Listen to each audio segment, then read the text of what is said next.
मतलब एक अच्छा सुनने वाला एक अच्छा बोलने वाला होता है, ठीक है।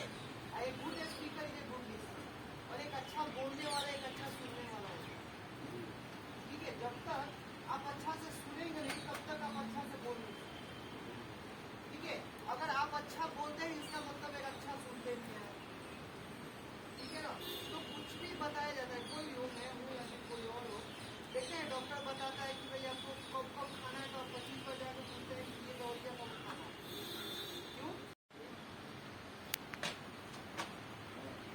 ठीक है, देखिए क्या सबसे बड़ी बात क्या है, ठीक है, उस सबके अंदर में मतलब कि अपना अल्लाह ताला जो बनाया है इंसानों को, अपना बनाया, सबसे बेहतर चीज बनाया है इंसानों को, क्यों?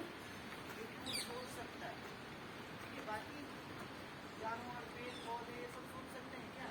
जानवर को आप प्यार